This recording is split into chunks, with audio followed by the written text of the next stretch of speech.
Bonjour, peuple de Dieu, bonjour, bonjour, peuple du Dieu puissant. Nous voici ici au pied de Jésus-Christ. Apprenons à ses pieds. Rappelez-vous, la Bible déclare en Jésus-Christ se trouvent tous les mystères.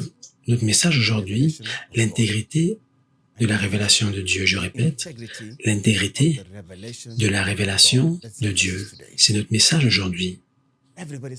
Tout le monde dit Dieu, Dieu, Dieu.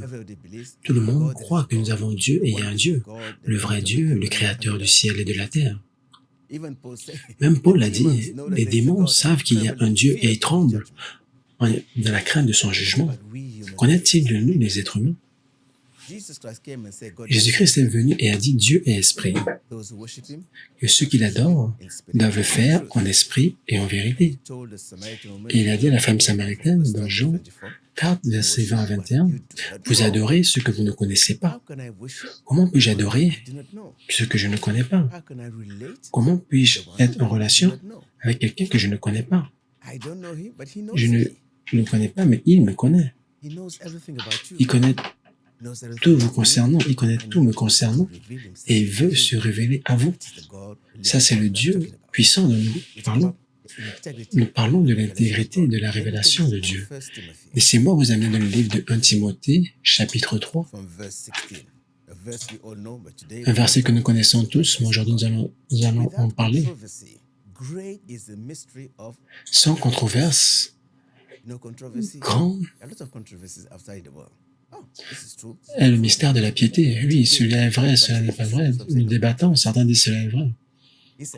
Il dit, sans contredit, le mystère de la piété est grand.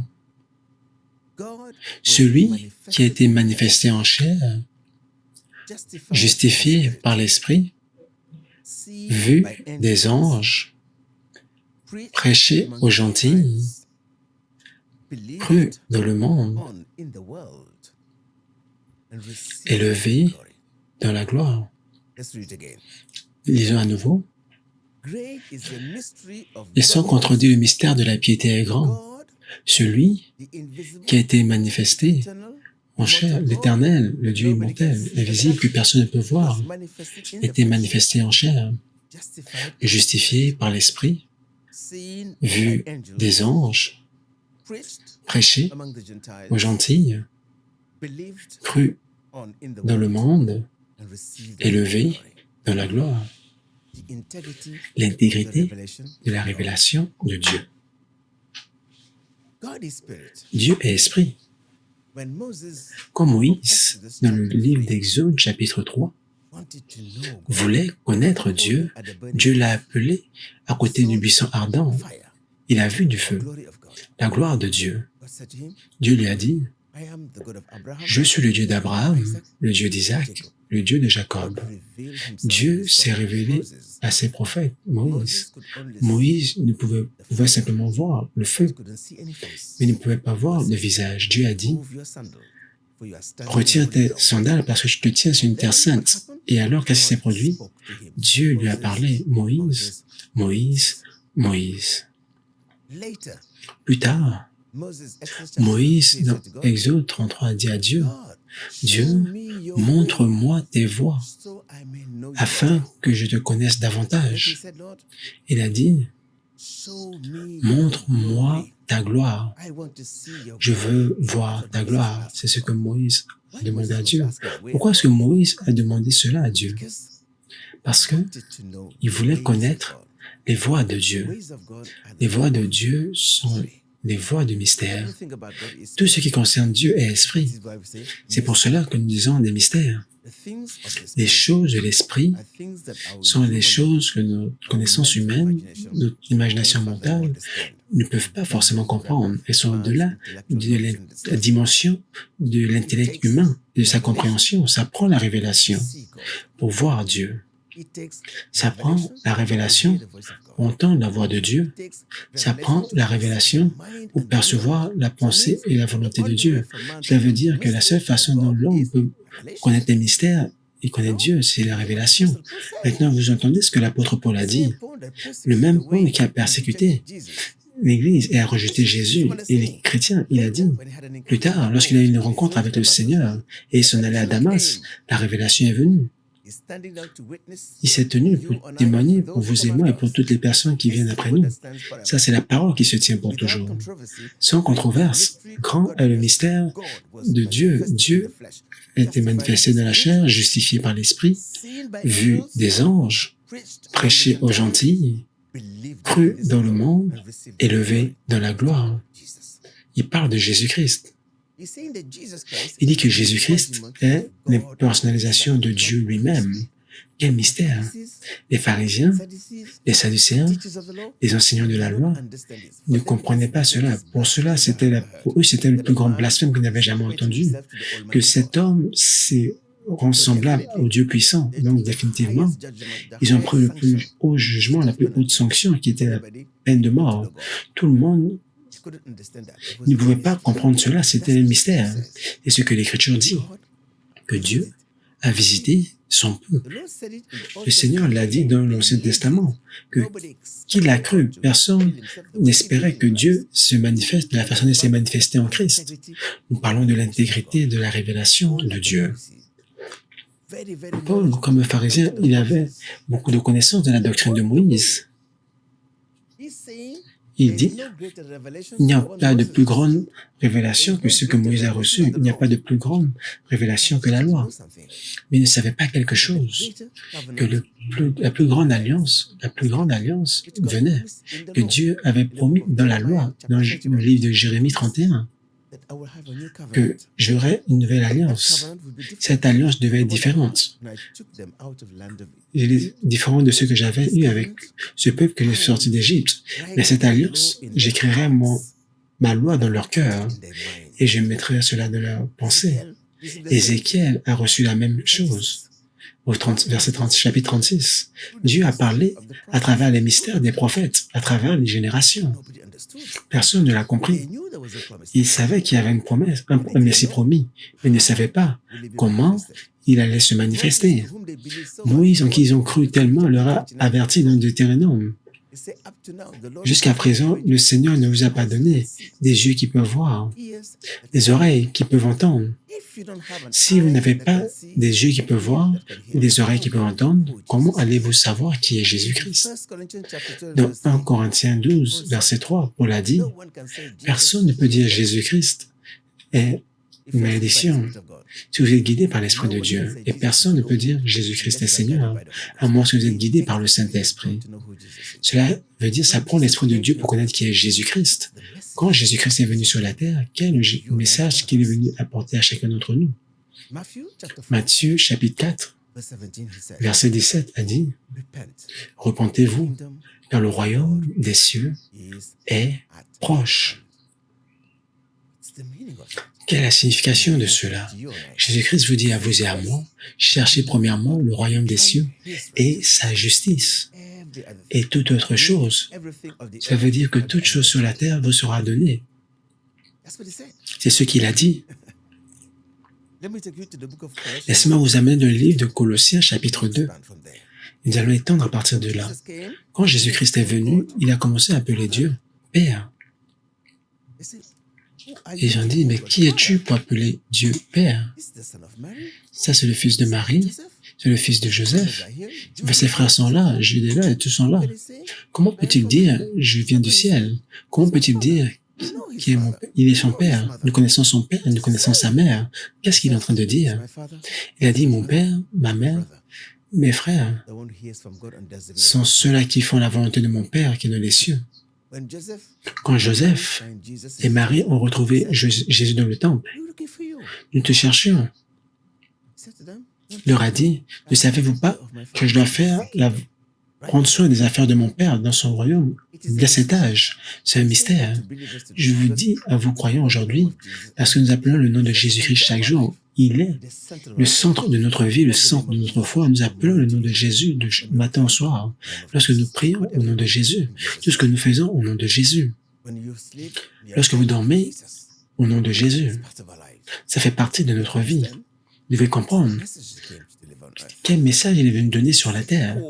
Quel est l'essence réelle de ce message pour l'humanité? Donc, ce message est en train de dire que Dieu voulait se révéler à l'humanité. Dieu voulait se révéler lui-même à sa création, à vous et moi. Mais comment une telle révélation pouvait-elle se faire entre un homme qui est charnel comme moi et Dieu qui est invisible, immortel, éternel, vivant dans l'esprit, et moi qui suis dans le naturel? Cela veut dire, il devrait y avoir une connexion. Il devrait y avoir un pont qui devait me lier à Dieu. Cette connexion, ce pont, c'est la voie. Isaïe 35. Isaïe parle de cela comme étant la voie de sainteté. C'est cette voie qui peut amener un homme naturel dans la présence du Dieu puissant. Moïse est un exemple dans l'Ancien Testament d'un homme qui n'était pas appelé, qui était sanctifié, oint, et permis de rentrer dans le Saint des Saints pour parler à Dieu face à face. Exode 33 dit, Dieu lui a parlé comme un homme parle à son ami. Nous avons les prophètes qui reçoivent des visions, des révélations de temps en temps. Mais Moïse était une personne spéciale. Nombre 12, verset 6 dit, « S'il y a un prophète au milieu de vous, je me révélerai à lui dans des visions et je lui parlerai dans des rêves. » Ce n'était pas le cas de Moïse. Moïse, Dieu lui a parlé face à face. Il a vu une forme, il a vu une image. Quand ce Moïse a demandé à Dieu, « Montre-moi ta gloire », laissez-moi lire Exode 33. Vous allez voir ce que Dieu a répondu à cet homme qui voulait voir Dieu à partir du verset 16. « Comment sera-t-il donc certain que j'ai trouvé grâce à tes yeux, moi et ton peuple? Ne serait-ce pas quand tu marcheras avec nous et quand nous serons distingués, moi et ton peuple, de tous les peuples qui sont sur la face de la terre? L'Éternel dit à Moïse, « Je ferai ce que tu me demandes, car tu as trouvé grâce à mes yeux, et je te connais par ton nom. » Moïse dit, « Alors, s'il te plaît, fais-moi voir ta gloire. » Verset 19, l'Éternel répondit, « Je ferai passer devant toi toute ma bonté, et je proclamerai devant toi le nom de l'Éternel. Je fais grâce à qui je fais grâce, et miséricorde à qui je fais miséricorde. » L'Éternel dit, au verset 20, prenez note de ce que Dieu dit ici, « Tu ne pourras pas voir ma face, car l'homme ne peut me voir et vivre. » Exode 33, verset 20. Personne ne peut voir ma face et vivre. Si Moïse, qui a été dans la plus grande révélation de Dieu, pouvait se tenir et Dieu lui dit, « Aucun homme, aucun être humain ne peut voir ma face et vivre. » Cela veut dire la gloire de Dieu. Aucun être humain ne peut venir de la gloire de Dieu sans la grâce. Et même avec la grâce, Moïse n'a pas pu voir la face de Dieu. Moïse ne pouvait pas voir sa gloire pleinement. Pourquoi? Il a dit, aucun homme ne peut me voir. C'est ce que Dieu a dit. Mais quand Jésus-Christ est venu, Jésus-Christ a dit quelque chose. Dans le livre de Jean, allons dans le livre de Jean. Jean 14, verset 7. « Si vous m'aviez connu, vous auriez connu mon Père également. Et à partir de maintenant, vous le connaissez et vous l'avez vu. » Quelle déclaration! Et je répète encore, Jésus-Christ a marché avec ses disciples. Il a vu les miracles, les signes et merveilles que Jésus-Christ a performés au milieu d'eux. Et un jour, Jésus-Christ les a appelés. Il a dit, Au verset 6, « Je suis le chemin, la vérité, je suis la vie. » Tout le monde connaît ces versets, n'est-ce pas? C'est la fondation du christianisme. Je suis le chemin, je suis la vérité et je suis la vie. Quelle est la signification de cela? Nous parlons de l'intégrité, de la révélation de Dieu. Jésus-Christ est en train de dire, « Je suis la voie pour la révélation de la gloire de Dieu. » Pour être sauvé, c'est avoir la révélation de la gloire de Dieu. Je répète, pour être sauvé, c'est avoir la révélation de la gloire de Dieu. C'est pour cela qu'il a dit dans Matthieu 5 au verset 8, « Bénis soient les purs de cœur, car ils verront Dieu. » Et Jésus-Christ a dit à ses disciples, au verset 7, « Si vous me connaissiez, vous connaîtriez aussi mon Père. Et dès maintenant, vous le connaissez et vous l'avez vu. » Cela veut dire que vous avez vu la gloire de Dieu.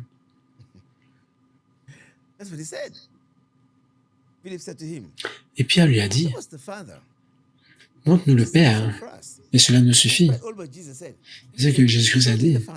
C'est ce que Philippe a dit, « Montre-nous le Père. » Et Jésus-Christ leur a dit, « Si vous avez vu, vous m'avez vu, vous avez vu le Père. » Il dit, « Montre-nous le Père. » Jésus-Christ a répondu, « Il y a si longtemps que je suis avec vous, et tu ne m'as pas connu, Philippe. » Et ce qu'il a dit, il n'a jamais dit, « Vous avez connu le Père. » Il est en train de répondre. Montre-nous le Père. Il dit, « Il y a si longtemps que je suis avec vous, et tu ne m'as pas connu, Philippe. Celui qui m'a vu a vu le Père. Donc comment dis-tu, montre-nous le Père? » Verset 10. « Ne crois-tu pas que je suis dans le Père et que le Père est en moi? » Ça, c'est la parole clé. Celui qui a vu Jésus-Christ a vu le Père. Parce que Jésus-Christ est en train de dire que le Père est en moi et je suis dans le Père. Quelle est la signification de cela? Ça veut dire, laissez-moi sauter de là jusqu'à Matthieu 10, verset 14. Dans Matthieu 10, verset 14, Jésus-Christ a dit une parole ici. Il a dit quelque chose. Celui qui vous reçoit me reçoit, et celui qui me reçoit, reçoit celui qui m'a envoyé. Le Père, celui qui me reçoit, reçoit celui qui m'a envoyé. Jésus-Christ est en train de dire, il y a une unité totale et absolue entre lui et le Père. Cela veut dire que Jésus-Christ est l'intégrité de la révélation de Dieu, le Père. Ce qu'il est en train de dire, Jésus-Christ lui-même est l'intégrité de la révélation de Dieu le Père lui-même. Allons dans Luc chapitre 10. Jésus-Christ est en train de dire, dans Luc chapitre 10, à partir du verset 16, Jésus-Christ est en train de dire, celui qui vous écoute, m'écoute, et celui qui vous rejette, me rejette. Et celui qui me rejette, rejette celui qui m'a envoyé. La même façon de parler. Il y a un mystère ici. Celui qui rejette celui que j'ai envoyé me rejette moi, Christ. Il me rejette, celui qui me rejette mon Père. C'est ce qu'il est en train de dire. Allons, verset 22. Toutes choses m'ont été données par mon Père, et personne ne connaît qui est le Fils si ce n'est le Père, ni qui est le Père si ce n'est le Fils, et celui à qui le Fils veut le révéler. Jésus-Christ est en train de dire, ici dans ce verset capital, que personne ne connaît Dieu ici, à part Jésus-Christ, le Fils de Dieu. Et personne ne connaît qui est Jésus-Christ, excepté le Père lui-même. Et personne ne connaît le Père, à part celui à qui Jésus-Christ veut le révéler. Vous pouvez voir, Jésus-Christ est devenu le centre de notre foi. Donc, qui est Jésus-Christ? Vous pouvez voir le mystère de Dieu en nous.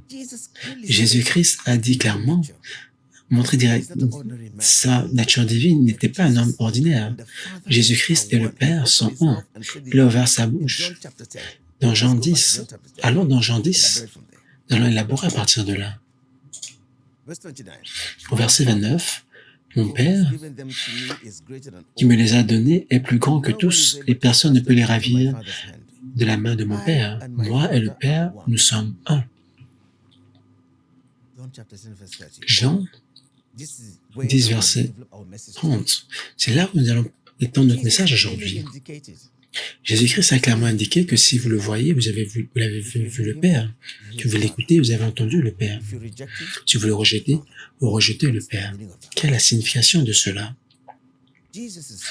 Jésus-Christ est en train de dire, il révèle sa nature divine à tout le monde, qu'il est l'intégrité de la révélation de Dieu en tant que Père, le Père des esprits. Cela veut dire personne ne peut voir le Père directement comme Moïse voulait le faire, seulement Jésus-Christ. Jésus-Christ voit le Père pleinement, parce que Jésus-Christ est également la même essence, la même nature que Dieu le Père. C'est pour cela que dans l'Évangile, vous avez entendu parler du Père, vous avez entendu parler du Fils, vous avez entendu parler du Saint-Esprit. Lorsque nous regardons cela clairement, personne ne vient au Père excepté à travers Jésus-Christ. Personne ne peut connaître le Père à travers Jésus-Christ. C'est pour cela qu'il a dit la femme samaritaine, si vous connaissiez qui j'étais, celui qui vous parle, tu m'aurais demandé, je t'aurais demandé de l'eau vive. Il a dit quel type d'eau? Jésus-Christ a dit, si tu bois cette eau, tu auras encore soif, mais si tu bois de l'eau que je te donnerai, tu n'auras plus jamais soif. Plus tard, Dieu a dit à la femme, vous adorez ce que vous ne connaissez pas. Nous adorons ce que nous connaissons parce que le salut vient des Juifs. Dieu est esprit et ceux qui le font doivent le faire en esprit et en vérité. Nous devons retourner à la fondation de notre croyance. Nous devons savoir ce que la Bible dit concernant Jésus. Comment approchons-nous Jésus-Christ? Comment appelons-nous son nom? Nous mettons notre foi en lui. Jésus-Christ est le Seigneur puissant. Il est ce qu'il dit qu'il est. Il a ce qu'il dit qu'il a et il peut faire ce qu'il dit qu'il peut faire. Notre foi est ancrée et basée sur lui. Personne ne vient au Père si ce n'est à travers lui. Personne ne connaît le Père si ce n'est à travers le Fils. Cela veut dire, c'est pour cela que la Bible déclare qu'il est notre médiateur. Dieu le Père et Jésus-Christ sont les mêmes et seul et même Dieu. Il n'y a pas de Dieu, il n'y en a qu'un seul. La question est, Jésus-Christ a continué à dire, après qu'il a parlé à ses disciples, dans Jean 14, il a continué à dire, croyez-moi que je suis dans le Père et le Père est en moi. Ou alors, si vous ne voulez pas croire, croyez au moins pour l'intérêt des miracles que vous avez vus. Verset 12. Et Jésus-Christ a dit encore, non seulement je suis dans le Père, mais le Père est en moi. En vérité, je vous le dis, celui qui croit en moi, Jésus-Christ, le Fils de Dieu, les œuvres que je fais, il les fera aussi. Et il en fera de plus grandes, parce que je m'en vais au Père. Verset 13, c'est ce que Dieu a dit. Peu importe ce que vous demanderez en mon nom, je le ferai. Il n'a pas dit le Père le ferait. Il a dit tout ce que vous demanderez en mon nom, je le ferai, afin que le Père soit glorifié dans le Fils. Ça, c'est le verset clé. Le Père est glorifié dans le Fils. Le Père est révélé dans le Fils. Le Père est connu à travers le Fils. Qui est le Fils? Qui est Jésus-Christ? Où était Jésus-Christ avant? Le Père est glorifié et révélé à travers le Fils. Allez lire Colossiens 2, il y a l'image, l'intégrité de la révélation de la gloire de Dieu. Dans 2 Corinthiens chapitre 4, verset 6, Paul dit, Dieu nous a révélé la lumière de la gloire de Dieu sur la face de Christ. Dieu, a dit que la lumière soit au commencement et la lumière de la gloire de Dieu sur la face de Jésus-Christ. Il est l'intégrité de la révélation de la gloire de Dieu, c'est Jésus-Christ. Maintenant, si Dieu dit « l'homme ne peut pas me voir et vivre », Dieu est venu à travers le Fils. Donc l'homme peut le voir, afin que l'homme puisse le voir et vivre. Dieu est venu à travers le Fils, afin que nous puissions le connaître, puissions le voir. Comment cela est-il possible? C'est la question. Laissez-moi vous amener dans ce que Jésus-Christ dit dans Jean chapitre 17, il a dit, au verset 1, après avoir parlé, il dit, Père, l'heure est venue, glorifie ton Fils, afin que ton Fils te glorifie. Oh mon Dieu, glorifie-moi aux yeux des hommes, afin que je te glorifie à leurs yeux, afin qu'ils voient ta gloire. Laisse-les te voir en moi. Jésus-Christ a dit, selon que tu lui as donné pouvoir sur toute chair, afin qu'il accorde la vie éternelle à tous ceux que tu lui as donné. C'est pour cela que la Bible déclare que Jésus-Christ est le juge des vivants et des morts. Au dernier jour, Jésus-Christ sera assis sur son trône et jugera tout le monde. Il a continué de dire, le Père nous a donné l'autorité sur toute chair afin qu'il donne la vie éternelle à tous ceux que tu lui as donnés. Qui donne la vie éternelle? Jésus-Christ. Je suis le chemin vers le Père, je suis la vérité, je suis la vie. Ce qu'il a dit. De quelle vie parlons-nous ici? Au verset 3, et ça c'est la vie éternelle, afin qu'ils puissent te connaître, toi le seul vrai Dieu, et Jésus-Christ que tu as envoyé. Glorifie-moi, afin qu'ils puissent te connaître, Père, à travers Dieu. Et qui? Et Jésus-Christ que tu as envoyé. Verset 4, je t'ai glorifié sur la terre, j'ai achevé l'œuvre que tu m'as donné à faire. Verset 5, prenez note. Père, glorifie-moi auprès de toi-même, de la gloire que j'avais auprès de toi avant que le monde fût. C'est ce que Jésus-Christ a dit. Jean 17, verset 4, je répète. Père, glorifie-moi avec toi, de la gloire que j'avais auprès de toi avant la création du monde, avant que le monde soit créé. Jésus-Christ est. C'est ce qu'il a dit, clairement, qui il est. Donc, nous disons que c'est une hérésie. Le même Saul l'a dit dans 1 Corinthiens 15, chapitre 4, verset 45 à 46. Jésus-Christ n'est pas de la terre, il est du ciel. Maintenant, si Jésus-Christ dit, Père, glorifie-moi avec la gloire que j'avais avec toi avant que le monde commence, où était Jésus-Christ? Où était sa position au ciel? Où était-il? Rappelez-vous, nous disons l'intégrité de la révélation de Dieu aux êtres humains. Où est-ce que Jésus-Christ était avant que nous soyons créés? Il a continué à dire la même chose. Allons, verset 22. Père, la gloire que tu m'as donnée, je leur ai donnée, afin qu'ils soient un, comme nous le sommes également. Nous sommes un. Moi et mon Père, nous sommes un. Qu'est-ce que cela veut dire que Jésus-Christ et le Père sont un? Si Jésus-Christ dit, Père, glorifie-moi avec la gloire que j'avais avant que le monde commence. Avant que le monde commence, Jésus-Christ est. C'est pour cela que Hébreu dit, Jésus-Christ est le même hier, aujourd'hui et éternellement. Maintenant, je vous dis à chacun d'entre vous ce que Jésus-Christ a dit. Avant que Abraham soit, je suis. Jean 8. Si Jésus-Christ était avant Abraham, cela veut dire, avant Marie, que Marie soit, Jésus-Christ est.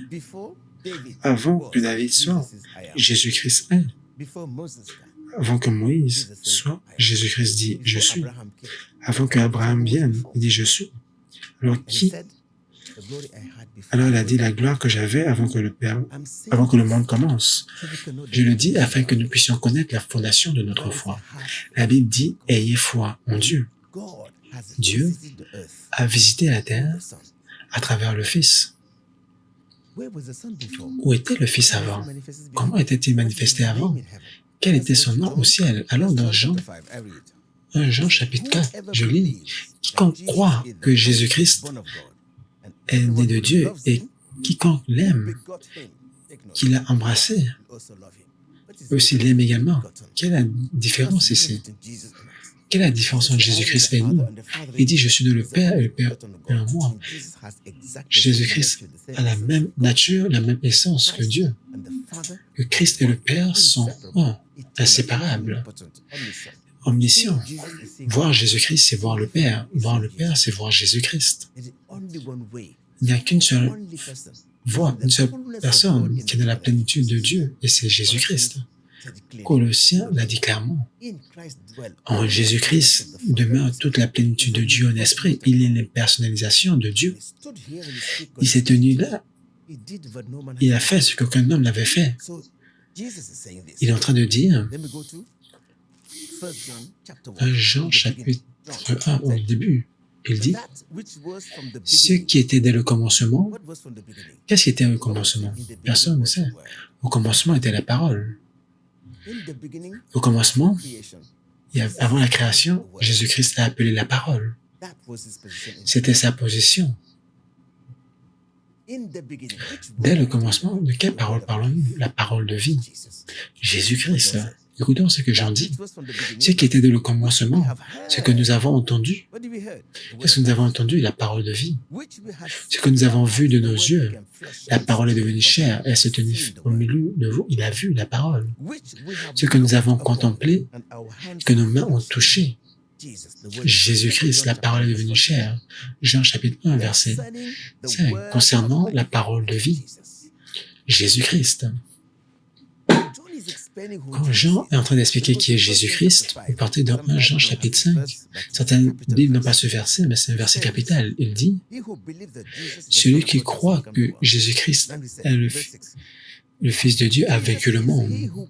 Jésus-Christ est celui qui est venu par l'eau et le sang. Il dit pas simplement avec de l'eau, mais l'eau et le sang. Et c'est l'Esprit qui se tient témoin, parce que l'Esprit est la vérité, au verset 7. Car il y en a trois qui rendent témoignage au ciel, l'Esprit, l'eau et le sang. Le Père, la parole, le Saint-Esprit, cette parole éternelle est Jésus-Christ. Cette parole, c'est celle qui était là avant la création du monde. C'est cette parole qui a été manifestée dans la chair et montrée dans le monde pour nous visiter. Cette parole est l'intégrité de la révélation de Dieu. Nous pouvons connaître Dieu qu'à travers sa parole, par son esprit. Nous pouvons connaître Dieu que par sa parole, par son esprit. Et cette parole est devenue chair et elle s'est tenue. Elle a dit aux hommes, je suis le pain de vie. Moïse ne nous a jamais donné la main. Mon Père vous a donné la véritable main. Je suis la parole de vie qui vient du ciel et qui vous donne la vie. La parole de Dieu est inséparable de Dieu. Dieu et sa parole sont un.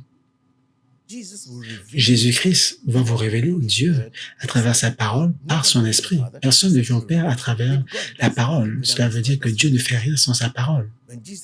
Quand Jésus-Christ est venu sur la terre, il était l'impersonnalisation du Père, l'impersonnalisation de l'Esprit. Cela veut dire, si vous rejetez Jésus-Christ, vous rejetez le Père. Si vous rejetez le Père, vous rejetez Jésus-Christ. La question est, en se basant sur ce que Jésus-Christ a dit, personne ne peut connaître le Père à travers lui. C'est Jésus-Christ qui révèle le Père. Cela veut dire que Jésus-Christ est l'intégrité de la révélation du Père. Comment savons-nous qui est Jésus-Christ? 1 Corinthiens 3 dit, personne ne peut dire Jésus-Christ est Seigneur, à moins cela ne lui soit révélé par l'Esprit de Dieu. L'intégrité de la révélation de Jésus-Christ, le Saint-Esprit. Quand Jésus-Christ est venu, il a dit, je suis le conforteur, je m'en vais vers le Père pour vous envoyer le conforteur, et il sera avec vous pour toujours. Il leur a dit, je ne vous laisserai pas orphelin, et il restera en vous. Amos a dit, quiconque n'a pas l'Esprit de Dieu ne lui appartient pas. Cela veut dire, comment savons-nous Jésus-Christ si ce n'est à travers le Saint-Esprit? Comment connaissons-nous le Père si ce n'est à travers Jésus-Christ? Cela veut dire que Jésus-Christ et le Père sont un. Et nous sommes adoptés par l'Esprit de Dieu. Nous sommes croyants en Jésus-Christ, le Fils de Dieu, l'Esprit de Dieu habite en nous. Il va nous connecter à Jésus-Christ. Ça, c'est la déclaration que nous avons donnée sur Jean. Père, tu es en moi. Et je suis en eux. Je suis en vous. Cela veut dire que nous, les êtres humains, sommes sauvés. Nous partageons la nature divine de Christ. En recevant l'Esprit de Dieu, notre esprit est renouvelé. Nous avons la présence de Dieu. Ce corps reste le même. Ce corps n'est pas l'image de Dieu. L'image de Dieu, c'est votre esprit. Nous sommes partisans de la nature divine de Jésus-Christ. Lorsque nous recevons Jésus-Christ comme notre Seigneur et Sauveur, nous devenons partisans de la nature divine de Christ. Cela veut dire accepter Jésus-Christ, c'est accepter la nature de Dieu, l'Esprit de Dieu, la vie éternelle. Nous devenons nés de nouveau par l'Esprit, en esprit, pas dans la chair. Nous avons un nouvel esprit. Nous sommes partisans de la nature divine. Christ est notre justice. Parfois, j'explique, il n'y a aucune figure, il n'y a aucun symbole mathématique qui peut représenter ce mystère dont nous parlons. Le Père, le Fils et le Saint-Esprit. Parfois, je dis, comme un arbre, vous avez les racines, ça c'est le Père que personne ne peut voir, vous avez le tronc, c'est Jésus-Christ. Et nous sommes les branches accrochées à lui, l'arbre de la justice. Personne ne vit en Père si ce n'est à travers lui, il est notre médiateur. En Jésus-Christ nous vivons, nous nous déplaçons, nous avons notre être. Donc, lorsque vous dites, Père, vous priez au Père, qui viendra à vous? Le Fils viendra, mais lorsque vous dites le nom de Jésus-Christ, le Saint-Esprit viendra. Lorsque vous recevez le Saint-Esprit, vous avez vu le Père, vous avez vu le Fils. Maintenant, laissez-moi expliquer quelque chose. Nous avons un seul et même Dieu qui a choisi de se révéler à travers son Fils, à travers la parole et son Esprit. Qu'est-ce que nous voulons dire par cela? Laissez-moi expliquer. Jésus-Christ a dit, « Moi et mon Père, nous sommes un. » Parce que Jésus-Christ est la parole. Jésus-Christ et la parole sont un. Cela veut dire que le Père et le Fils qui partagent la parole et le même esprit sont un. Quelle est la signification de cela? Vous ne pouvez pas séparer le Père du Fils. Ils sont co-éternels. Cela veut dire ils sont coexistants. Personne ne peut. Avant que le monde commence, Dieu est éternel, Christ est éternel, l'Esprit est éternel. Ils sont coexistants, personne ne peut les séparer. Le temps ne peut pas les séparer. L'espace ne peut pas les séparer. Qu'est-ce que je veux dire par cela? Le temps ne peut pas les séparer veut dire ils sont éternels dans l'éternité et présents dans le futur. La distance ne peut pas les séparer, ils sont une même essence avec un esprit, un Dieu. Cela veut dire qu'ils sont distincts, le Père, le Fils et le Saint-Esprit, mais ils ne sont pas différents en essence. C'est le même Dieu. Tu m'as vu, tu as vu le Père, vous me recevez, vous avez reçu le Père, et ils sont un. L'histoire est un, c'est ce que j'en dis. Le Père, la parole et l'Esprit sont une essence. Ils ne sont pas trois dieux, c'est juste un seul. C'est comme cela que Dieu a choisi de se révéler aux êtres humains à travers le Fils, car le Fils nous a donné l'Esprit. Maintenant, pourquoi est-ce que nous appelons Dieu Père? Zacharie 12 dit de Dieu qu'il est le Père des esprits. C'est car c'est seulement le Père qui connaît ceux qui sont nés de nouveau, nés de l'Esprit. Comment pouvez-vous être nés de nouveau? À travers Christ. Lorsque vous acceptez Jésus-Christ, il est mort pour vous, il est ressuscité, et lorsque vous croyez en sa résurrection, il envoie le Saint-Esprit, et la voie est ouverte. L'Esprit, Jésus-Christ, le Père. Vous faites partie de la famille de Dieu, né de l'Esprit. La question est, comment un croyant peut être un avec Jésus-Christ? C'est la foi dans le fini de Jésus-Christ, dans le baptême du Saint-Esprit. C'est Corinthiens 13 dit, nous sommes baptisés dans un seul corps par l'Esprit. Le membre du corps de Christ, nous en sommes. Cela veut dire, vous pouvez voir la voie, le taureau de la sainteté. Le Saint-Esprit nous amène à Christ, Christ nous amène au Père. Connaître Jésus-Christ, c'est connaître le Saint-Esprit. Connaître le Saint-Esprit, c'est connaître Jésus-Christ. Parce que les apôtres des temps anciens connaissaient Jésus-Christ à travers l'Esprit de Dieu. Lorsqu'il les a envoyés prêcher la parole de la maison de Corneille, ils ont parlé de Jésus. Si vous ne parlez pas de Jésus, le Saint-Esprit ne viendra pas. C'est pour cela que dans Actes chapitre 8, la femme samaritaine, lorsque la parole de Dieu a été prêchée, elle était baptisée par l'eau et personne parmi eux n'avait le Saint-Esprit, ils ne savaient pas qui était Jésus-Christ clairement. Alors Pierre est venu et a prêché l'Évangile et le Saint-Esprit est venu. Acte 19 au verset 5. Personne, le peuple n'a pas compris le mystère du Père, du Fils, du Saint-Esprit. Il connaissait juste le baptême de Jean. Et Paul a dit, quel type de baptême avez-vous reçu? Avez-vous reçu le Saint-Esprit lorsque vous avez cru? En d'autres mots, avez-vous reçu le Saint-Esprit lorsque vous avez cru en Jésus-Christ, le Fils de Dieu? Il n'avait jamais entendu parler d'un Saint-Esprit. Alors, Paul a commencé à leur dire, et Jean a dit, vous devez croire en la personne qui vient. Et seulement cela que, cela veut dire que la voie vers le Père est Jésus-Christ. Je suis le chemin pour la vie éternelle. Je suis la vérité, l'intégrité de la révélation de Dieu. Vous connaîtrez la vérité et la vérité vous affranchira. C'est vrai.